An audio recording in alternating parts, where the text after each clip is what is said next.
तो कैसे हैं आप सभी लोग। स्वागत है आप सबका कंपटीशन एडयू में। मैं विशाल शर्मा आप सभी के साथ प्रैक्टिस सेट नंबर 3 की आज बात करेंगे और देखेंगे क्या प्रश्न है। मैंने आपको पहले भी बताया है कि पंचायती विभाग से बहुत ज्यादा प्रश्न नहीं बन रहा है। एक अच्छी और सटीक मेहनत के माध्यम से आप इन सभी प्रश्नों को बिना डिटेल के भी याद कर सकते हो। बहुत ही ज्यादा सरल है। हाँ, इतना कन्फर्म है कि कुछ उटपटांग क्वेश्चन जरूर आते हैं एग्जाम के अंदर, आप जानते हैं, लेकिन फिर से वही बात रिपीट होगी कि पूरा पंचायती राज को स्टडी करने के बाद एक चीज का एनालिसिस हो रहा है कि ज्यादा से ज्यादा 1000-1200 क्वेश्चन बन रहे हैं। जी हाँ, मोस्ट इंपोर्टेंट। फिर तो कुछ भी बना लो बनाने के लिए तो उन्हें ही आप कहीं भी देखेंगे यही प्रश्न आपको मिलेंगे किताबों में, चाहे कितनी ही किताबें खरीद लें आप मार्केट से, सब में घुमा फिरा के वही प्रश्न है। ठीक है, एक पुस्तक लाएं जिसके अंदर मान लो 500 क्वेश्चन है, आप एक दूसरी पुस्तक खरीदें इसके अंदर 500, में गारंटी कह रहा हूं कि 450 बिल्कुल सेम होंगे। ठीक है, क्योंकि ज्यादा प्रश्न नहीं बन रहा है, टॉपिक छोटा ही है, बहुत ज्यादा विस्तृत या बहुत ज्यादा बड़ा टॉपिक नहीं है कि प्रश्नों की भरमार हो जाए, पर जो भी है लगातार रिवीजन करते हैं। तो प्रैक्टिस सेट नंबर 3 65% हम लोग देखेंगे। आधा घंटे की मैक्सिमम क्लास होती है लगभग, जिसे आप 2 की स्पीड पर देखेंगे क्योंकि रिकॉर्डेड वीडियो, तो आप स्पीड बढ़ाएंगे ही बढ़ाएंगे, या 1.5 की स्पीड पर देखेंगे तो 15 से 20 मिनट में आप इसे खत्म कर लेंगे। चलिए क्लास को शुरू करते हैं। आज का पहला प्रश्न है, वैदिक काल में ग्रामीण प्रशासन का प्रमुख अधिकारी कौन था। तो देखिए, वैदिक काल में जो ग्रामीण प्रशासन का प्रमुख अधिकारी था वो था ग्रामीण। ठीक है ना, इसे ग्रामीणी भी कहते थे। ऑप्शन नंबर डी और ए सेम है, तो कोई सा भी आप आंसर लगाएं, नो इशू। फिलहाल आंसर ऑप्शन नंबर ए बनेगा। प्रश्न को अच्छे से पढ़ेंगे बस।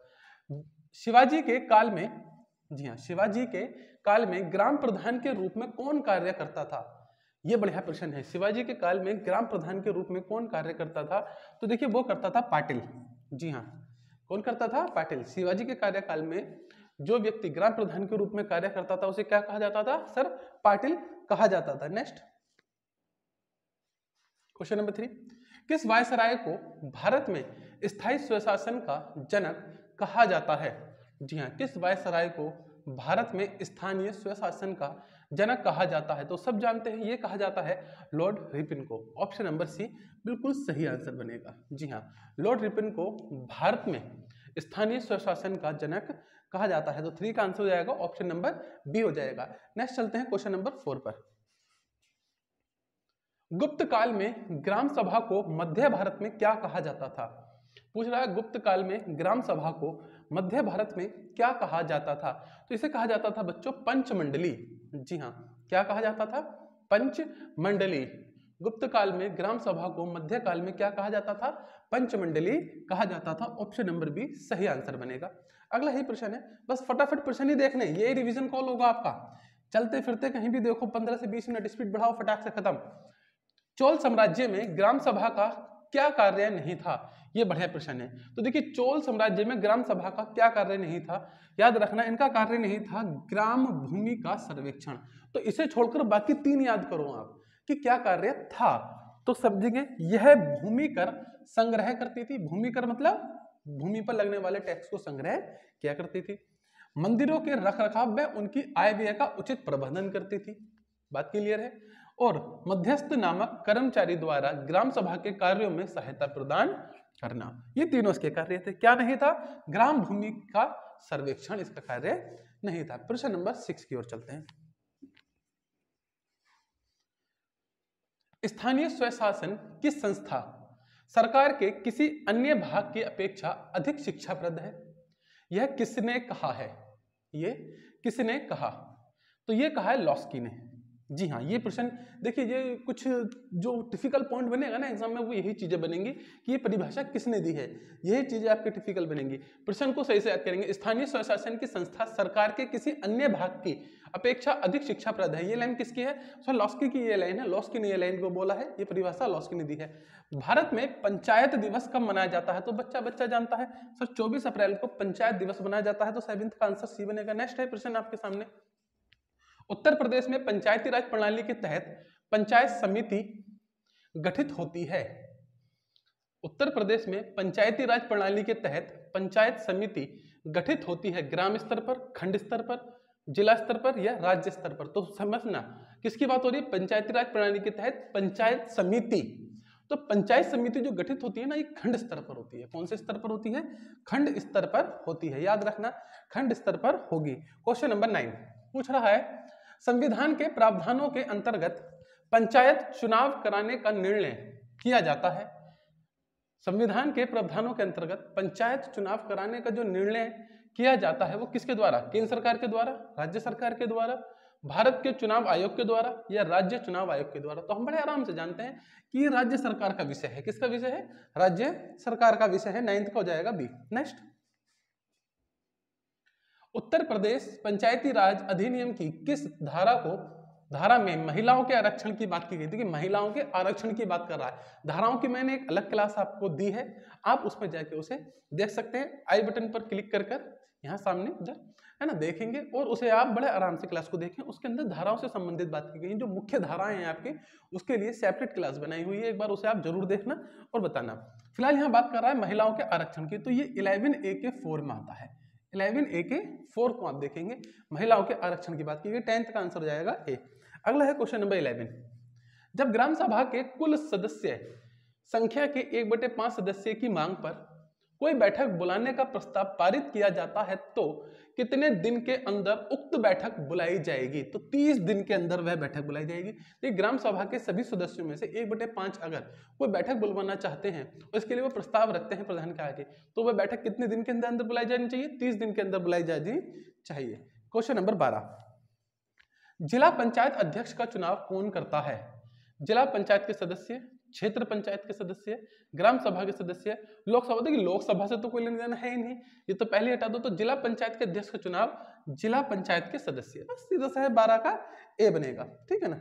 नेक्स्ट, किस वर्ष ग्रामीण क्षेत्रों में बेरोजगार और अल्प रोजगार वाले पुरुषों एवं महिलाओं के लिए लाभकारी रोजगार सृजन करने के उद्देश्य से जवाहर रोजगार योजना, तो मूल रूप से प्रश्न ये है जवाहर रोजगार योजना कब आरंभ हुई थी? ठीक है ना। तो याद रखना ये 1989 में आई थी जवाहर रोजगार योजना, 1989। योजनाओं के लिए भी एक अलग से सेपरेट क्लास है, आई बटन पे क्लिक करके आप उसे देख सकते हैं। और देखना ये सिर्फ इसीलिए बनाई गई है ताकि आप आसानी से चीजों को कलेक्ट कर पाए।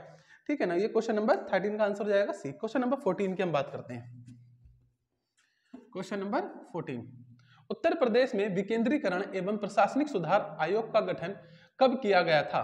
उत्तर प्रदेश में विकेंद्रीकरण एवं प्रशासनिक सुधार आयोग का गठन कब किया गया था? तो ये किया गया था 1995 में। याद रखना, उत्तर प्रदेश में विकेंद्रीकरण एवं प्रशासनिक सुधार आयोग का गठन कब किया गया था? तो याद रखना ये किया गया था 1995 में, 1995 में। प्रश्न को सही से देखेंगे, विकेंद्रीकरण एवं प्रशासनिक सुधार आयोग की बात हो रहा है और ये कब बनाया गया?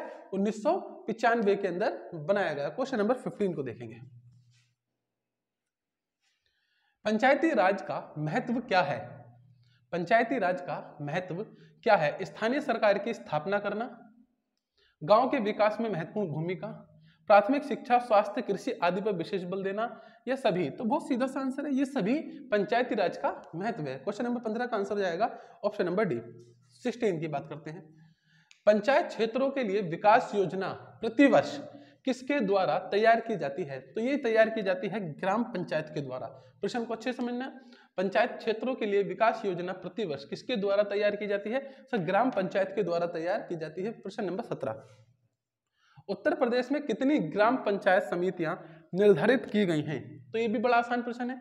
उत्तर प्रदेश में कितनी ग्राम पंचायत समितियां निर्धारित की गई हैं? तो ये की गई हैं 6। जी है, कितनी है? 6। नेक्स्ट, क्वेश्चन नंबर 18, पंचायत चुनाव के दौरान पीठासीन अधिकारी की नियुक्ति किसके द्वारा की जाती है? तो याद रखना ये बढ़िया प्रश्न है। पीठासीन अधिकारी की जो नियुक्ति करता है वो करता है निर्वाचन अधिकारी। जी हाँ, कौन करता है?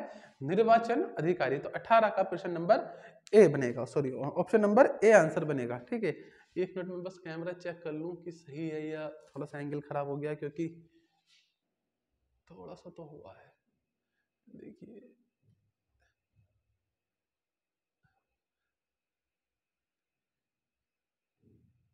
नाउ इट इज फाइन, है ना। समझ सकते हैं आप लोग मेरी दुविधा। चलिए, सब कुछ ऐसे ही सेटल करना पड़ता है, क्या करें। फोन है उसी से वीडियो बन जाती है फ्लाइट मोड पर लगाने के बाद। हाँ, बस एक चीज अच्छी है कि प्रोजेक्टर है हमारे पास, तो उससे थोड़ा सा अच्छा सा हो जाता है। ठीक है, आई होप आप लोग सपोर्ट करेंगे। चलिए, तो प्रश्न का आंसर है निर्वाचन अधिकारी। अगला प्रश्न है 19, राज्य निर्वाचन आयुक्त के संबंध में असत्य कथन बताइए। राज्य निर्वाचन आयुक्त के संबंध में असत्य कथन क्या है? राज्य निर्वाचन आयुक्त एक संवैधानिक पद है। ग्रेट। इसकी नियुक्ति विधानमंडल द्वारा की जाती है। चलिए, यह पंचायत संबंधी निर्वाचन के लिए उत्तरदायी है।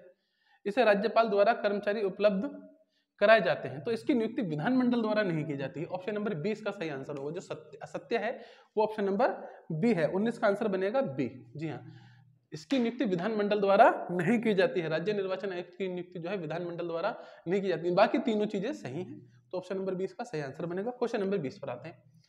निम्नलिखित में से असत्य कथन की पहचान कीजिए। बताइए इसमें से असत्य कौन सा है? पंचायत के अनुसूचित जाति के लिए 1/3 आरक्षण है, बिल्कुल है। चलिए, पंचायत में अनुसूचित जनजातियों के लिए 1/3 आरक्षण की सुविधा बिल्कुल है। अनुसूचित जाति व जनजाति की महिलाओं के लिए 50% आरक्षण दिया जा सकता है, यही गलत है। यही आपसे पूछा है कि असत्य की पहचान कीजिए। ये सत्य 50% थोड़ी ना है ना। नीचे फिर भी पढ़ लेते हैं। महिलाओं के लिए आरक्षण का अनुपात राज्य विधानमंडल द्वारा 1/3 से अधिक किया जा सकता है। हाँ, ये भी सही। तो ऑप्शन नंबर सी आपका सही आंसर बनेगा बच्चों। Question number 21।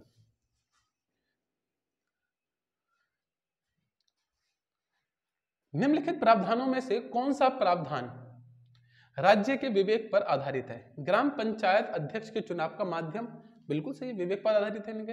राज्य वित्त आयोग का गठन, ये भी इनके विवेक पर आधारित है। आर्थिक विकास एवं सामाजिक न्याय संबंधी योजना, ये भी। तो आंसर हो जाएगा ऑप्शन नंबर डी। 21 का आंसर बनेगा ऑप्शन नंबर डी। नेक्स्ट है, तृतीय आम चुनाव के बाद उत्तर प्रदेश में पंचायतों की संख्या 72,233 थी। कितनी थी? 72,233 थी। याद रखना कितनी थी? तृतीय आम चुनाव के बाद उत्तर प्रदेश में पंचायतों की संख्या 72,233। 72233 ऐसे करके याद कर लेना। ठीक है। नेक्स्ट है 23। पूछ रहा है, निम्नलिखित में से कौन सी योजना राष्ट्रीय ग्रामीण स्वास्थ्य मिशन के अंतर्गत सम्मिलित नहीं है? राष्ट्रीय ग्रामीण स्वास्थ्य मिशन को क्या कहते हैं आप? NRHM। ये सुना होगा, बहुत ही फेमस है। तो देखिए, आशा इसके अंदर आती है, जननी सुरक्षा योजना इसके अंदर आती है, आयुष भी इसके अंदर आती है। तो क्या नहीं आएगी इसके अंदर? राष्ट्रीय स्वास्थ्य बीमा योजना इसके अंदर नहीं आती है। Question number 24। निम्नलिखित में से कौन ग्राम पंचायत स्तर पर कार्यान्वित केंद्रीय कार्यक्रम है? आपको बताना है निम्नलिखित में से कौन ग्राम पंचायत स्तर पर कार्यान्वित केंद्रीय कार्यक्रम है। तो प्रधानमंत्री आवास योजना ग्रामीण, ये केंद्रीय है, बिल्कुल सही। राष्ट्रीय ग्रामीण आजीविका मिशन, ये भी केंद्रीय है। प्रधानमंत्री ग्राम सड़क योजना, ये भी केंद्रीय। तो आंसर हो जाएगा ऑप्शन नंबर डी, उपयुक्त तो सभी। ठीक है ना। नेक्स्ट अगला प्रश्न, क्वेश्चन नंबर 25। वित्त आयोग में एक अध्यक्ष के अतिरिक्त अन्य 4 सदस्य होते हैं। ये बड़ा आसान है। वित्त आयोग में क्या होता है? इसमें राज्य वित्त आयोग में एक अध्यक्ष होगा और अन्य 4 सदस्य होंगे। बहुत ही आसान है। Question number 25। क्वेश्चन नंबर 26 पर चलते हैं। लिखा है, राज्य वित्त आयोग निम्नलिखित में से कौन सी सिफारिशें राज्यपाल को प्रस्तुत करेगा? तो कौन सी करेगा? पंचायतों की वित्तीय स्थिति सुधार के लिए आवश्यक उपाय, बिल्कुल। ऐसा मामला जो पंचायत को मजबूत वित्त के लिए हो, बिल्कुल सही। राज्य की समेकित निधि कोष में पंचायतों को दी जाने वाली अनुदान सहायता, बिल्कुल सही। उपरोक्त सभी। तो ये सारी की सारी सिफारिशें कौन करेगा? जो आपका राज्य वित्त आयोग है ना, वो इन निम्नलिखित सिफारिश को किसके सामने प्रस्तुत करेगा? राज्यपाल के सामने प्रस्तुत करेगा। तो 26 का आंसर हो जाएगा ऑप्शन नंबर डी। 27 पर चलते हैं। पंचायतों द्वारा लेखे रखे जाने ऐसे लेखाओं की संपरीक्षा करने के लिए उपबंध किसके द्वारा किया जा सकता है? देखिए, इस प्रकार का सभी कार्य आपके राज्य विधानमंडल द्वारा किया जाएगा। बड़ा आसान है। कौन करेगा? राज्य विधानमंडल। फटाक से आंसर लगाना, हम तेजी से चल रहे हैं, ठीक है ना, एकदम फटाफट। Question number 28। राज्य के भीतर राज्य क्षेत्र को रजिस्ट्रीकरण खंडों में विभक्त करने की शक्ति किसके पास है? तो देखिए, ये शक्ति भी राज्य सरकार के पास होगी। याद रखना, फालतू का कुछ घूमने नहीं है इसमें। राज्य के भीतर राज्य क्षेत्र को, है ना, राज्य क्षेत्र जो है आपका रजिस्ट्रीकरण खंडों में विभक्त करने की शक्ति सिर्फ एक ही व्यक्ति के पास है, और वो व्यक्ति है राज्य सरकार आपकी। ठीक है। तो क्वेश्चन नंबर 28 का आंसर भी डी होगा। नेक्स्ट 29। उत्तर प्रदेश में जन्म मृत्यु रजिस्ट्रीकरण संगठन के संदर्भ में जिला रजिस्ट्रार के रूप में कौन कार्य करता है? तो देखिए, जिला रजिस्ट्रार के रूप में जो कार्य करता है वो होता है मुख्य चिकित्सा अधिकारी। जी हाँ, आपका मुख्य चिकित्सा अधिकारी। Question number 30। ई पंचायत मोड परियोजना संबंधित है किससे? तो देखिए, ग्राम पंचायत में साक्षरता बढ़ाने से, किसी ग्राम पंचायत क्षेत्र में रहने वाले लोगों के जीवन सुधार से, ग्रामीण को सशक्त और रूपांतरित करना, या उपयुक्त में से कोई नहीं। तो देखिए, ई पंचायत मिशन मोड काफी बढ़िया क्वेश्चन है। ई पंचायत मिशन बोर्ड का संबंध किससे बनेगा, फटाफट। ई पंचायत मिशन मोड, तो देखिए यहाँ पर उपयुक्त में से सभी, ऐसा तो कुछ ऑप्शन है नहीं क्योंकि सभी अच्छे लग रहे हैं, पर याद रखना इसका जो मेन संबंध है वो ग्रामीण को सशक्त और रूपांतरित करना है। तो इस प्रश्न को देखेंगे, ई पंचायत मिशन मोड परियोजना जो है इससे किससे संबंधित है, ग्रामीण को सशक्त और रूपांतरित करना। तो ऑप्शन नंबर सी इसका सही आंसर बनेगा क्वेश्चन नंबर 30 का। क्वेश्चन नंबर 31 पर चलते हैं। क्लास अच्छा लग रहा हो या इफेक्टिव लग रहा हो, मेहनत अच्छी लग रही हो, तो आप वीडियो को प्लीज लाइक और शेयर कर सकते हैं तो करें, नहीं कर सकते हैं तो कोई बात नहीं, ठीक है ना। समर्थ अभियान की अवधि क्या है, समर्थ अभियान की अवधि क्या है। तो देखिए 4 ऑप्शन आपके सामने, 1 जनवरी 2023 से 1 फरवरी 2023, 1 फरवरी 2023 से 15 अगस्त 2023, 1 फरवरी 2023 से 25 दिसंबर 2023, 1 मार्च 2023 से 25 अगस्त 2023। तो सही आंसर होगा 1 फरवरी 2023 से 15 अगस्त 2023। बड़े आराम से आप आंसर लगा सकते हैं ऑप्शन नंबर बी।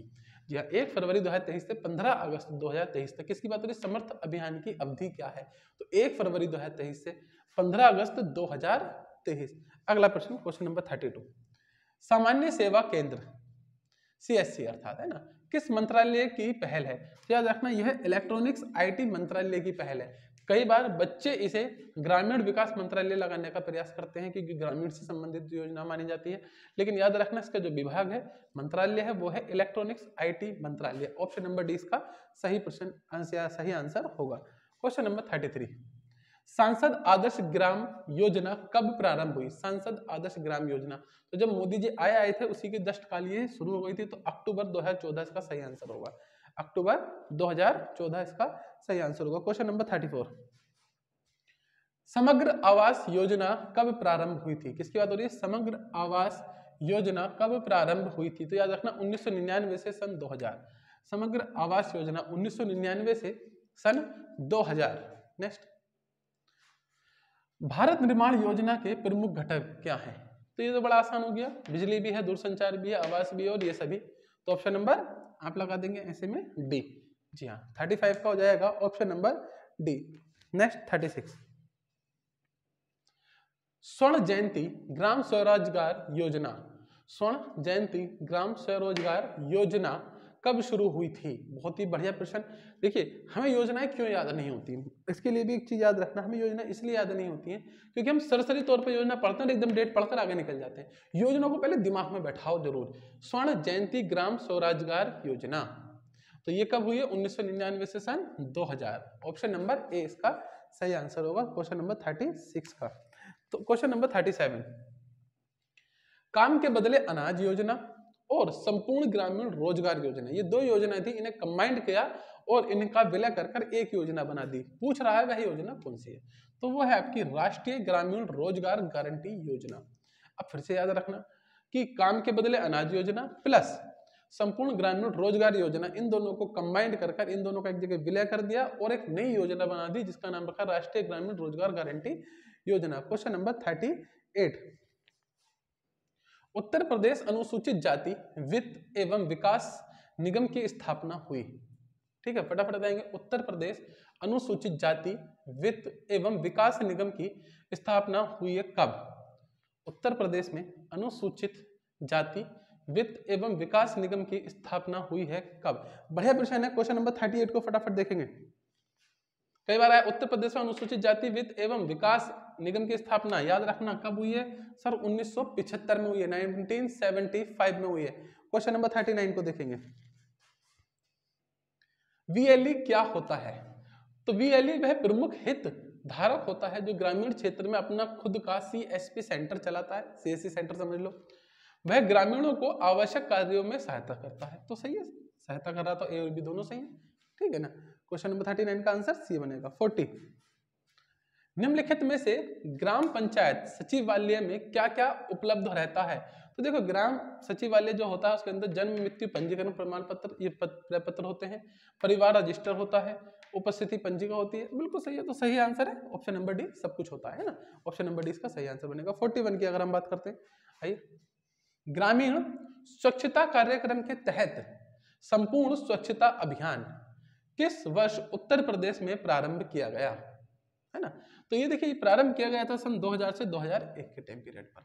पूछ रहा है ग्रामीण स्वच्छता कार्यक्रम के तहत संपूर्ण स्वच्छता अभियान किस वर्ष उत्तर प्रदेश में प्रारंभ किया गया, तो सन 2000 से 2001।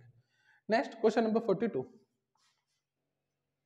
सामुदायिक शौचालय कॉम्प्लेक्स के निर्माण में पंचायत का योगदान कितने प्रतिशत का होता है, तो याद रखना 20% का होता है। इसका योगदान कितना होता है, 20% का होता है। नेक्स्ट 43, पंचायत में शिकायत निवारण को सही तरह से कैसे लागू किया जा सकता है, पंचायत में शिकायत निवारण को सही तरह से कैसे लागू किया जा सकता है, शिकायतों को सुनना, कारगर ढंग से समाधान, सरपंच और पंचायत सचिव नागरिकों के लिए सुलभ होना, बिल्कुल सही है, तो सब कुछ सही है। 43 का डी हो जाएगा, no issue.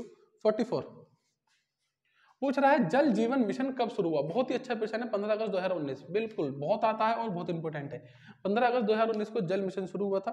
Next question number 45, जननी सुरक्षा योजना किस वर्ष प्रारंभ की गई, बहुत ही बढ़िया प्रश्न, ठीक है ना, 2005, ऑप्शन नंबर डी में, ठीक है ना। जननी सुरक्षा योजना कब प्रारंभ की गई, सन 2005 में की गई। 46 की तरफ चलते हैं। 46 आपसे क्या कह रहा है, ग्राम विकास मंत्रालय की निम्न में से कौन सी जिम्मेदारी है, तो भैया कार्यक्रमों का अनुवीक्षण, बिल्कुल सही, इसी की जिम्मेदारी है। धन के केंद्रीय हिस्से को जारी करना, ये भी इसी की जिम्मेदारी है। समन्वय और निर्देशन, बिल्कुल सही, ये भी इसी की जिम्मेदारी है। योजना और नीति बनाना, सारी इसकी जिम्मेदारी है, तो ऑप्शन नंबर डी लगा दो। देखो क्वेश्चन को मैं थोड़ा तेज चल रहा हूँ, आप थोड़ा सा रोक सकते हैं। डबल स्पीड पे देख रहे हैं, रिवीजन है, डबल स्पीड पे देख रहे हैं तो कोई इशू नहीं है, ठीक है ना। नेक्स्ट क्वेश्चन नंबर 47 आपसे क्या कह रहा है, भारत सरकार द्वारा अंत्योदय अन्न योजना, अंत्योदय अन्न योजना बहुत ही प्रमुख प्रश्न है।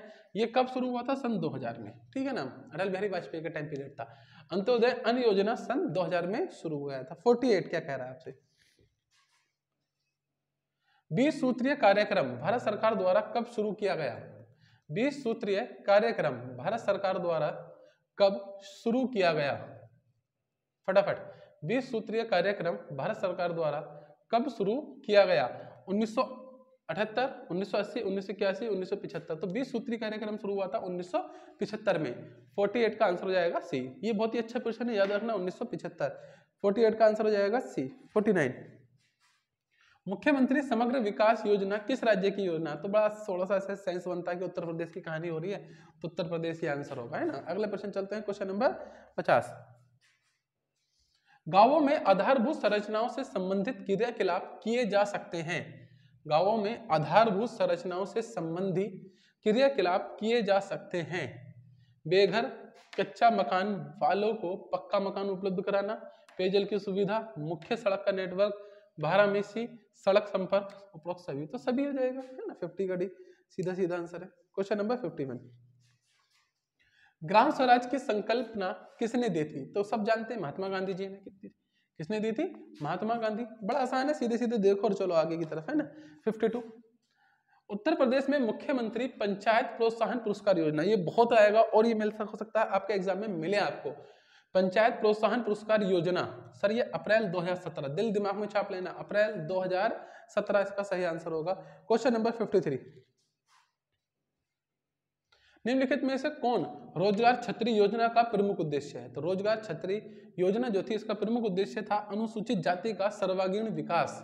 जी हाँ, क्या था, अनुसूचित जाति का सर्वांगीण विकास। क्वेश्चन नंबर 54, युवा उद्यमिता विकास अभियान युवा हब योजना का प्रमुख उद्देश्य युवाओं को आत्मनिर्भर बनाना, बिल्कुल सही, स्टार्टअप बनाने में सहायता करना, बिल्कुल सही, योजनाओं के अनुसार नौकरी देना, ऑप्शन नंबर डी, सब कुछ सही है, तो option number D. Question number 55 पर चलते हैं, ग्रामीण खाद्य बैंक योजना पूर्वांचल के 6 जिलों में किस वर्ष प्रारंभ की गई थी, तो पहले योजना को सही से समझो। ग्रामीण खाद्य बैंक योजना पूर्वांचल में शुरू की गई थी, 6 जिलों में शुरू की गई थी और 2007 में शुरू की गई थी। कब शुरू की गई थी, 2007 में शुरू की गई थी। क्वेश्चन नंबर 56, आत्मनिर्भर उत्तर प्रदेश रोजगार अभियान 2020 को, आत्मनिर्भर उत्तर प्रदेश रोजगार अभियान 2020 को राज्य के कितने जिलों में प्रारंभ किया गया था, तो ये किया गया था राज्य के 31 जिलों में। ये प्रश्न बहुत अच्छा है, आत्मनिर्भर उत्तर प्रदेश रोजगार अभियान 2020 को राज्य के कितने जिलों में प्रारंभ किया गया? 31 जिलों में। क्वेश्चन नंबर 56 का आंसर बी है। 57 की बात करते हैं। निम्नलिखित में से या निम्न में से किस योजना का उद्देश्य कचरा मुक्त शहर है? कचरा मुक्त शहर, तो स्वच्छ भारत मिशन शहरी चरण 2। जी हाँ, 57 का आंसर बनेगा ऑप्शन नंबर बी। क्या बनेगा? ऑप्शन नंबर बी बनेगा। चलते हैं नेक्स्ट 58 की तरफ, और 58 क्या कह रहा है देख लेते हैं। न्यूनतम आवश्यकता कार्यक्रम MNP किस पंचवर्षीय योजना के दौरान शुरू किया गया था? तो देखिए MNP शुरू किया गया था पंचवर्षीय योजना के। ये प्रश्न को याद रख लेना। न्यूनतम आवश्यकता कार्यक्रम MNP ये कब शुरू हुआ है? सर ये शुरू हुआ है हमारा 5वीं पंचवर्षीय योजना के तहत। कब शुरू हुआ है? 5वीं पंचवर्षीय योजना के तहत। Question number 59। अंत्योदय योजना वर्ष 1977-78 में निम्नलिखित में से किस राज्य सरकार द्वारा शुरू की गई थी? तो राजस्थान। जी हाँ, किसके द्वारा अंत्योदय योजना वर्ष 1977-78 में निम्न में से किस राज्य के द्वारा शुरू की गई थी? तो आंसर होगा सर 59 का राजस्थान, ऑप्शन नंबर सी। चलते हैं क्वेश्चन नंबर 60 पर।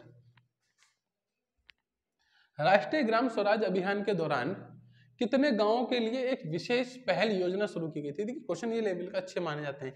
ये था 21,058 गांव। याद रखना, ये बढ़िया प्रश्न है। क्वेश्चन नंबर 60, राष्ट्रीय ग्राम स्वराज अभियान के दौरान कितने गांवों के लिए विशेष पहल शुरू की गई थी? तो 21,058 गांव के लिए ये शुरू किया गया था। ऑप्शन नंबर सी सही आंसर होगा। 61 पे चलते हैं। आदर्श ग्राम पंचायत में सम्मिलित है, क्या सम्मिलित है साहब? शिक्षा युक्त पंचायत, बिल्कुल सही। स्वच्छता व हरित पंचायत, बिल्कुल सही। जेंडर रोजगार युक्त पंचायत, बिल्कुल सही। तो लगा दो डी, ये तो होता है।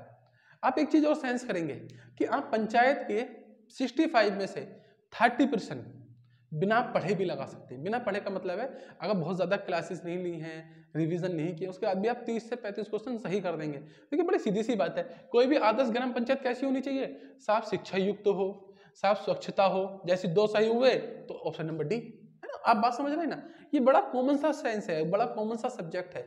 हाँ, कुछ मुद्दे बहुत टफ है, जैसे डेट याद करना, पर्टिकुलर किसकी नियुक्ति कौन करेगा याद रखना, प्रपत्र संख्या याद रखना, रजिस्टर संख्या याद रखना, ये थोड़ा सा है। तो इसके लिए बाकी आपको रिवीजन करना पड़ेगा और पढ़ना पड़ेगा।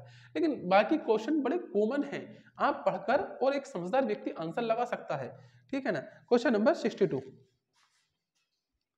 जन्म मृत्यु के पंजीकरण से संबंधित जिला स्तर का अधिकारी कौन होता है? जिला रजिस्ट्रार। मैंने बताया ना, बहुत कॉमन क्वेश्चन होते हैं। तो कौन होगा सर? जिला रजिस्ट्रार होगा। बहुत सीधी सी बात है। क्वेश्चन नंबर 62 का आंसर बी। 63 पर आते हैं। अब देखो यहां पर डेट पूछ ली, ये याद होना चाहिए। संयुक्त प्रांत पंचायत राज अधिनियम पारित किया गया, तो याद रखना ये पारित हुआ था दिसंबर 1947 में। इसके संबंध में 4 डेट याद करनी पड़ती हैं। जी हाँ, विधानसभा में कब हुआ, विधान परिषद में कब हुआ, इस पर सिग्नेचर कब हुए गवर्नर साहब के, और ये लागू कब हुआ, है ना? चलिए क्वेश्चन नंबर 64। स्वतंत्रता के बाद जन्म एवं मृत्यु पंजीकरण अधिनियम कब अपनाया गया? तो ये बड़ा आसान प्रश्न है। 1969 को अपनाया गया। ये डेट सबको याद रहती है। और आखिरी प्रश्न है आज का, क्वेश्चन नंबर 65। क्वेश्चन, गांव के विकास कार्यों के लिए प्रस्ताव बनाने में पंचायत की मदद करता है ग्राम पंचायत सचिव, खंड विकास अधिकारी, ग्राम सभा के स्कूल का प्रधानाध्यापक, या इनमें से कोई नहीं। क्वेश्चन नंबर 65 आपके पास है, फटाफट आंसर दीजिए। कौन मदद करेगा? तो आपको लगेगा यार जाने कौन ही मदद करेगा, तो ग्राम पंचायत सचिव मदद करेगा। इसी के लिए सरकार द्वारा इसे नियुक्त किया जाता है। तो ग्राम पंचायत सचिव मदद करेगा। तो यहाँ पर क्वेश्चन 65 पूरे होते हैं। ये क्लास नंबर 3 थी, है ना? अब तक हम 65 क्वेश्चनों को देख चुके हैं। मिलते हैं आपसे अगली वीडियो में। चैनल को लाइक शेयर सब्सक्राइब कर देना। क्लास अगर अच्छी लगे आपको, नहीं लगती है तो मत करना, और यहाँ तक पहुंचे हो तो लगी होगी तो सब्सक्राइब करने में जा ही क्या रहा है ना? एक ही तो बटन दबाना है, बटन भी कहाँ दबाना है, ऐसे टच करना है। चलिए मिलते हैं आपसे अगली वीडियो में, तब तक के लिए बाय बाय। आपका दिन शुभ हो।